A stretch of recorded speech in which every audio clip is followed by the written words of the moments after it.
Galang. This one is coming from TC, right? Arthur Lucas Matney. So our Peggy Labs Bank funding to build Web3 music software.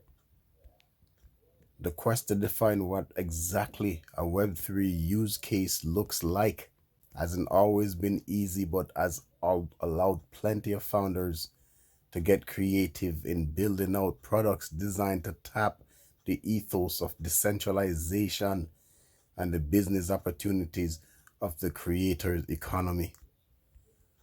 Our Peggy Labs, a new crypto startup focused on using blockchains to make music creation more collaborative, has scored $5.1 million in seed funding from Addressing Horowitz crypto arm alongside a host of artists, including names like Steve Aoki, 3 Law, and Wyclef John. Got on Wyclef, big up. The team's goal is to tap the blockchain to build a music creation suite that bakes in an open source ethos, allowing producers to sample a wide variety of songs and sounds, while the platform ensures that credit always flows back to original creators appropriately. See, that is sick, that is nice. So it would kind of be like Studio One. So when I use Studio One to make music, when I'm done making my music and I'm trying to import it, it's asking me to import it to SoundCloud. So if I export it to SoundCloud now and somebody liked my joint on SoundCloud, that joint will come right back to me with the Web3, right back, So that gives me more control over my content. Founders Evan Dillon, Kyle Dillon, and James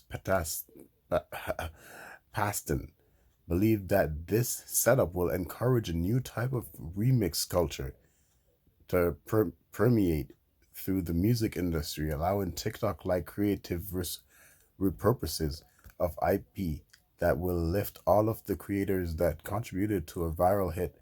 This is a functionality that may not innately require the blockchain, but our Peggy's founders say the technology simply makes it easier. And I like easier. When it comes to music, you have an idea in your head, you want to lay it down immediately, it's easy. And plus, your content is in your hand. Most of these music that we put up on SoundCloud, those contents are not ours anymore, right? We can probably download them back and stuff like that. SoundCloud says that's ours, but we're putting it on their platform. People are listening to it, but what are we? We're not getting any compensation. Maybe at certain criterias, right? Like you have to have a certain amount of views before you start making any dough, or your data. You're still sharing data and you're not getting anything from it. This is what Web3 aim to solve this issue in music. Well, with this part anyway. In music, we have seen people immediately resist anything in Web3 because they see it as a scam. Co-founder Paston tells TechCrunch, "We've abstracted as much of the crypto as we can, and we've always leaned away from the speculative element. To make this dream happen, our Peggy is aiming to go beyond developing a protocol and build an entire in-browser digital audio workstation that allows producers to mix blockchain minted beats while integrating with the wider arena of Web 2.0 and Web3 music platforms." That is cool. The free platform not only serves as a hub for creation but consumption, an opportunity that may align blockchain incentives but could also present a daunting challenge for finding a cohesive audience. While the company has landed while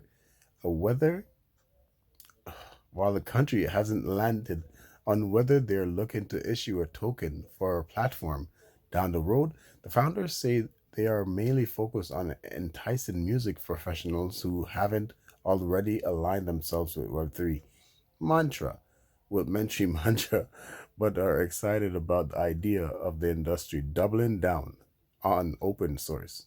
And that is actually a great idea.